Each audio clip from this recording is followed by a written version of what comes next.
Hi all, welcome to I+. ഞാൻ അക്ഷര.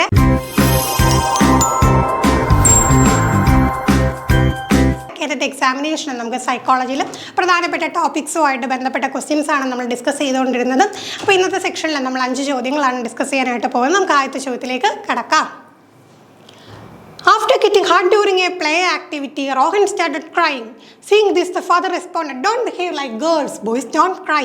The statement by the father. അപ്പോൾ നമുക്ക് നോക്കിക്കേ, ജെൻഡർ ഇഷ്യൂസ്, ജെൻഡർ സെൻസിറ്റിവിറ്റിയോടൊക്കെ ബന്ധപ്പെട്ട ചോദ്യങ്ങൾ ഇപ്പോൾ ഈയിടെയായിട്ട് നമ്മുടെ ക്വാളിഫയിങ് എക്സാമിനേഷൻസിലൊക്കെ കടന്ന് വരാറുണ്ട്. ഇതിനെക്കുറിച്ചൊക്കെ എന്താണ് നമ്മൾ വളരെയധികം കൺസേൺ കൊടുക്കുന്ന ഒരു കാലഘട്ടത്തിലൂടെയാണ് കടന്നു പോകുന്നത്. അപ്പോൾ അത്തരം ചോദ്യങ്ങൾ, കാലഘട്ടത്തിന് അനുസൃതമായിട്ടുള്ള ചോദ്യങ്ങൾ തീർച്ചയായിട്ടും നമുക്ക് ചോദ്യപേപ്പറുകളിൽ പ്രതീക്ഷിക്കും. ഇവിടെ എന്താണ് ഒരു സിറ്റുവേഷൻ തന്നേക്കുവാണ്. അപ്പോൾ എന്താണെന്ന് ഒരു ഗെയിമിൻ്റെ ഇടയ്ക്ക് ഒരു ചെറിയ മുറിവേറ്റ് കഴിഞ്ഞ് റോഹൻ കഴിഞ്ഞപ്പോഴത്തേക്ക് എന്താണ് ഫാദർ പറയുവാണ്, പെൺകുട്ടികളെ പോലെ ബിഹേവ് ചെയ്യല്ലേ, ആൺകുട്ടികൾ കരയാറില്ല. അപ്പോൾ ഈ സ്റ്റേറ്റ്മെൻറ്റ് എന്തെന്നാണ് ചോദ്യം. It's reflect gender stereotype, challenge gender stereotype, reduces gender bias, promotes gender equality. അപ്പോൾ ആദ്യം തന്നെ നമുക്ക് അറിഞ്ഞിരിക്കേണ്ട കാര്യം എന്താണ് ജെൻഡർ. അപ്പോൾ നമുക്ക് എപ്പോഴും സെക്സ് എന്ന് പറയുന്ന സംഗതി എന്താണ്, അത് ബയോളജിക്കലാണ് അല്ലേ. മെയിൽ ഓർ ഫീമെയിൽ എന്ന് പറയുന്നത് ബയോളജിക്കലായിട്ടുള്ള ഒരു ഫാക്ടറാണ്. നമ്മുടെ ജീൻസും ക്രോമസോംസും ഒക്കെയാണ് ആ ഒരു കാര്യത്തിൽ വരുന്നത്. ജെൻഡർ എന്ന് പറയുമ്പോഴത്തേക്ക് എൻ്റയർലി നമുക്ക് ഡിഫറെൻ്റ് ആയിട്ടുള്ളൊരു കൺസെപ്റ്റാണ്. പലപ്പോഴും എന്താണ് ആ ഒരു കാര്യം പലർക്കും തിരിഞ്ഞു പോകാറുണ്ട്. ജെൻഡറും സെക്സും പലരും എന്താണ് അങ്ങോട്ടും ഇങ്ങോട്ടും മാറ്റി തിരിച്ച് ഉപയോഗിക്കുന്ന ഒരു വാക്ക് തന്നെയാണ്. അങ്ങനെ ഉപയോഗിക്കേണ്ട. ഈ ജെൻഡർ എന്ന് പറയുന്ന സംഗതി ഒരു സോഷ്യൽ കൺസ്ട്രക്റ്റാണ്, സമൂഹം നിർമ്മിക്കുന്നതാണല്ലേ.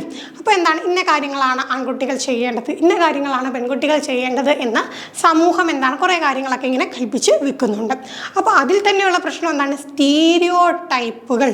അപ്പം ജെൻഡർ എന്ന് പറയുമ്പോഴത്തേക്ക് അവിടെ അത്ര പ്രോബ്ലമാറ്റിക് ആവുന്നില്ല. എന്നാൽ ജെൻഡർ സ്റ്റീരിയോ ടൈപ്പ് എന്ന് പറയുമ്പോഴത്തേക്ക് അവിടെ എന്താണ് അത് പ്രോബ്ലമാറ്റിക് ആവുന്നുണ്ട്. ഇപ്പം തന്നെ ആൺകുട്ടികൾ കരയാൻ പാടില്ല, പെൺകുട്ടികൾ മാത്രമേ കരയൂ എന്ന് പറഞ്ഞു കഴിഞ്ഞാൽ അത് നമുക്ക് നോക്കി കഴിഞ്ഞാൽ അറിയാമല്ലേ സ്റ്റേറ്റ്മെൻറ്റ് തെറ്റാണ്. ആ സ്റ്റേറ്റ്മെൻറ്റ് എന്താണ് ചെയ്യുന്നത്, ഇറ്റ് റിഫ്ലക്ട്സ് ജെൻഡർ സ്റ്റീരിയോടൈപ്പ്. കണ്ടില്ലേ ഇപ്പോൾ എന്താണ് ആൺകുട്ടി അങ്ങനെ പെൺകുട്ടി ഇങ്ങനെ എന്ന് മുൻപേ എന്താണ് നമ്മൾ കുറേ മുൻധാരണകൾ വെച്ച് പുലർത്തുവാണ്.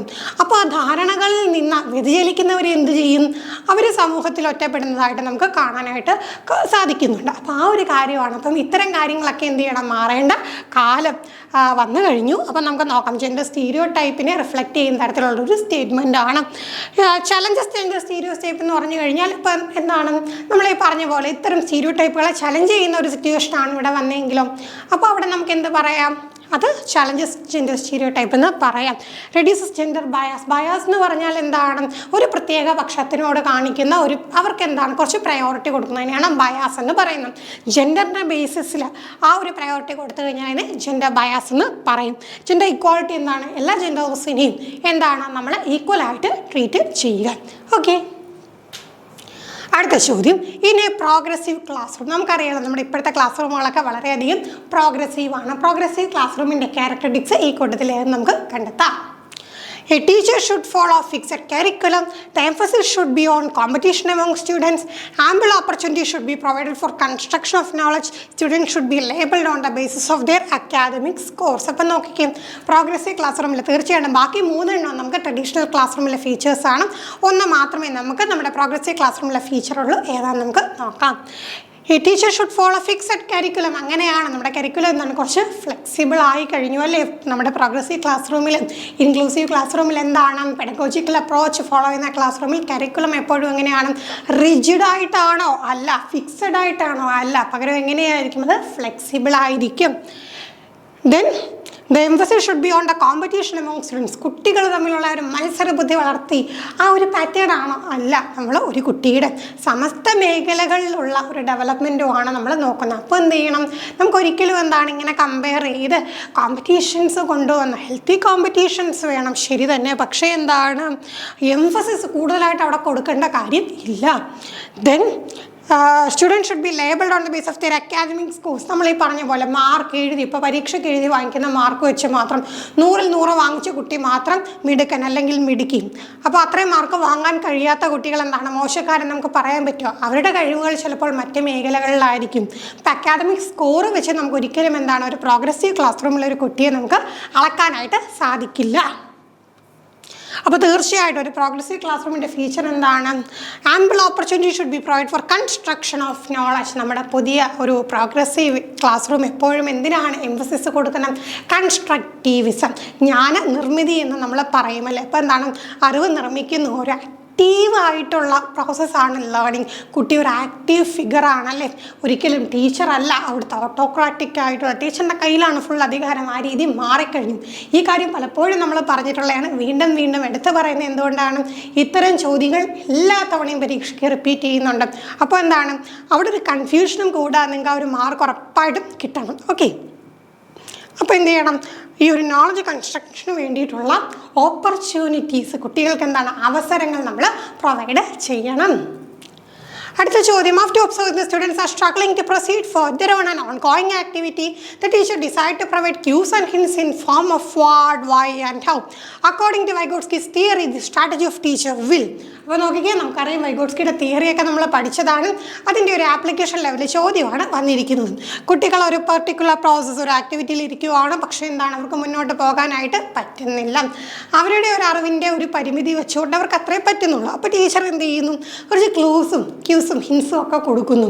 എങ്ങനെയാണ് വാട്ട്, വൈ, ഹൗ എന്നൊക്കെ ഉള്ള രീതിയിലും, അങ്ങനെയാണെങ്കിലോ ഇങ്ങനെയാണെങ്കിലോ എന്നൊക്കെ ചോദിച്ചുള്ള ചെറിയ എന്താണ് നമ്മൾ പറയല്ലേ, ക്ലൂ ഒക്കെ കൊടുക്കുന്നു. അങ്ങനെയാണെങ്കിൽ നമ്മുടെ വൈഗോട്സ്കിയുടെ തിയറി അനുസരിച്ച് ടീച്ചർ എന്താണ് ചെയ്യുന്നത്? Demotivate the children to learn, act as a scaffold for learning, cause withdrawal tendency among students, be meaningless in process of learning. അപ്പോൾ നോക്കിയാൽ നമ്മൾ ഓൾറെഡി പഠിച്ച തിയറിയാണ്, നമുക്ക് നല്ലപോലെ അറിയാവുന്ന കാര്യമാണ്. വൈഗോട്സ്കി എന്ന് പറയുമ്പോൾ തന്നെ നമ്മളുമായിട്ട് കണക്റ്റ് ആവുന്ന സംഗതിയാണ്. എന്താണ്?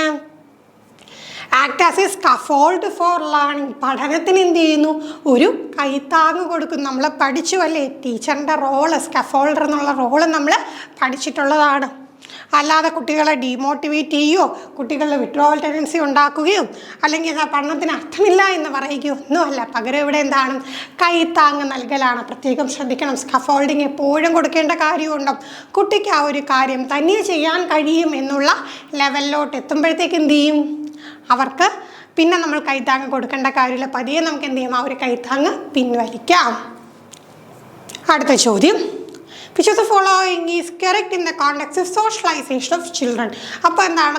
നമുക്ക് പഠിച്ചിട്ടുള്ള കാര്യം ലേണിംഗ് ഒരു സോഷ്യൽ ആക്ടിവിറ്റി ആണെന്ന് പറഞ്ഞിട്ടുണ്ട്. പിന്നെ തീർച്ചയായിട്ടും സൊസൈറ്റി ലേണിങ്ങിലൊരു പങ്ക് വഹിക്കുന്നു എന്ന് പറഞ്ഞിട്ടുണ്ട്. ഇപ്പോൾ സോഷ്യലൈസേഷൻ നടക്കുന്ന സമയത്ത് അതുമായിട്ട് ബന്ധപ്പെട്ടുകൊണ്ടുള്ള സ്റ്റേറ്റ്മെൻറ്റ് കൊടുത്തില്ല, ഏതാ ശരിയെന്ന് നോക്കാം. School is a secondary socialisation agent and family is a primary socialisation agent. School is a primary socialisation agent and peers are secondary socialisation agents. Peers are primary socialisation agents and family is a secondary socialization agent. Family and mass media both are secondary socialization agents. അപ്പോൾ എന്താണ്? വലുതായിട്ടൊന്നും ചിന്തിക്കേണ്ട കാര്യമൊന്നുമില്ല, വളരെ സിമ്പിളായിട്ട് ചിന്തിച്ചാൽ മതി. ഒരൊറ്റ പോയിന്റ് അറിയാമെങ്കിൽ തന്നെ നമുക്ക് സുഖമായിട്ട് 3 ഓപ്ഷനും എലിമിനേറ്റ് ചെയ്യാം. ഏതാണെന്ന് നോക്കാം. നമുക്കറിയാലോ, ചെറിയ കുട്ടികളെ കാര്യങ്ങൾ പഠിക്കുന്ന എവിടെ നിന്നാണ്? കുടുംബത്തിൽ നിന്നാണല്ലേ. കുടുംബമാണ് ആദ്യത്തെ വിദ്യാലയം എന്ന് നമ്മൾ പറയാറുണ്ട്. അങ്ങനെ വരുമ്പോഴത്തേക്ക് ഈ ഒരു സോഷ്യലൈസേഷൻ പ്രോസസ്സിലും ഏറ്റവും ആദ്യം അച്ഛനെയും അമ്മയും പിന്നെ ആ കുട്ടിക്ക് കെയർ ഗീവേഴ്സ് ആരൊക്കെയാണോ അവരെ എല്ലാം എന്താണ് കുട്ടി ആദ്യം കാണുന്നു, അവരുമായിട്ട് ഇടപഴകുന്നു. അങ്ങനെ കുട്ടി ഒരു സാമൂഹിക ജീവിയായിട്ട് മാറുന്നു. അപ്പം നമുക്ക് എന്തായാലും ഉറപ്പിക്കുക എന്താണ്? എവിടെയാണ്, ആരാണ് ഫസ്റ്റ് പ്രൈമറി സോഷ്യലൈസേഷൻ ഏജൻറ്റ്? നോക്കിക്കേ, family is a primary socialisation agent. ഒരൊറ്റ പോയിന്റ് അറിഞ്ഞാൽ മതി, ബാക്കി ഓപ്ഷൻ എല്ലാം നമുക്ക് എലിമിനേറ്റ് ചെയ്ത് കളയാമല്ലേ. തീർച്ചയായിട്ടും പിന്നീടാണ് സ്കൂളൊക്കെ വരുന്നതിലും ഈ വീട് കഴിഞ്ഞ് കുട്ടിക്ക് എന്താണ് കുറച്ചും കൂടെ പ്രായം, ക്രോണോളജിക്കൽ ഏജ് കുറച്ചുകൂടെ മുന്നോട്ട് പോകുന്നു. അപ്പം എന്ത് ചെയ്യുന്നു? കുട്ടി സ്കൂളിലോട്ട് പോകുന്നു. അപ്പോൾ എന്ത് ചെയ്യുന്നു? പിയേഴ്സായിട്ട് ഇൻട്രാക്ട് ചെയ്യുന്നു, ടീച്ചേഴ്സായിട്ട് ഇൻട്രാക്ട് ചെയ്യുന്നു. അതെന്താണ്? അത് സെക്കൻഡറി സോഷ്യലൈസേഷനാണ്. ഇനി ബാക്കിയുള്ള കാര്യങ്ങൾ മീഡിയ ഒക്കെ എന്താണ്? സെക്കൻഡറിയാണ്. എപ്പോഴും പഠിച്ചു വെക്കാം, മറന്നു പോകലും. ഏതുറക്കത്തിൽ ചോദിച്ചാലും അറിയണം, പ്രൈമറി സോഷ്യലൈസേഷൻ ഏജൻറ്റ് ആരാണ്? അത് ഫാമിലിയാണ്. ലാസ്റ്റ് ക്വസ്റ്റ്യനിലേക്ക് അടക്കാം. Theory of multiple intelligence emphasise that multiple intelligence. നമ്മൾ ഹവാർഡ് ഗാർഡനറുടെ തിയറി പഠിച്ചു, അതുമായിട്ട് ബന്ധപ്പെട്ട ആപ്ലിക്കേഷൻ ലെവൽ ചോദ്യങ്ങളൊക്കെ നമ്മൾ പഠിച്ചിട്ടുണ്ട്. അപ്പോൾ അതറിയാവുന്നവർക്ക് സുഖമായിട്ട് ഉത്തരം കണ്ടത് എന്താണ്? Intelligence caution IQ can be measured only by objective tests. Intelligence is one domain, ensures intelligence in all other domains. There are several forms of intelligence. There are no individual difference in intelligence. അപ്പം നോക്കിക്കേ, കൂടുതലൊന്നും ചിന്തിക്കേണ്ട. എന്താണ് ആ theory പറഞ്ഞത്? മറ്റൊന്നുമല്ല, multiple intelligence. ആ ഒരു പേര് നോക്കിയാൽ മതി. തിയറി പഠിച്ചിട്ടില്ലെങ്കിൽ പോലും എന്താണ് മൾട്ടിപ്പിൾ എന്ന് പറഞ്ഞാൽ എന്താണ്? there are several forms of intelligence. Intelligence എന്ന് പറയുന്നത് എന്താണ്? ബുദ്ധി എന്ന് പറയുന്നത് പല തരത്തിലുണ്ട്. അപ്പോൾ അതിൻ്റെ ലിസ്റ്റുകളൊക്കെ നമ്മൾ പഠിച്ചിട്ടുള്ളതാണ്. അതുമായിട്ട് ബന്ധപ്പെട്ട് പെർട്ടിക്കുലർ ഇൻ്റലിജൻസ് ഉള്ളവർ ഏത് മേഖലയിലാണ് ശോഭിക്കുന്നതെന്നൊക്കെയുള്ള ചോദ്യങ്ങൾ നമ്മൾ ഡിസ്കസ് ചെയ്തിട്ടുണ്ട്. അപ്പോൾ തീർച്ചയായിട്ടും എളുപ്പമുള്ളൊരു ചോദ്യം തന്നെയായിരുന്നു അല്ലേ? അപ്പോൾ ഇത് പിന്നെയും കൊണ്ടുവന്നത് എന്തുകൊണ്ടാണ്? അത് സ്ഥിരമായിട്ട് റിപ്പീറ്റ് ചെയ്യുന്നുണ്ട്. ഇതൊക്കെ റിപ്പീറ്റിംഗ് കോൺസെപ്റ്റ്സ് ആണ്. കൃത്യമായിട്ട് നിങ്ങൾ പഠിച്ച് വെക്കാം. അപ്പോൾ നമുക്ക് ബാക്കി ചോദ്യങ്ങൾ അടുത്ത സെക്ഷനിൽ നമുക്ക് ഡിസ്കസ് ചെയ്യാവുന്നതാണ്. Thank you all.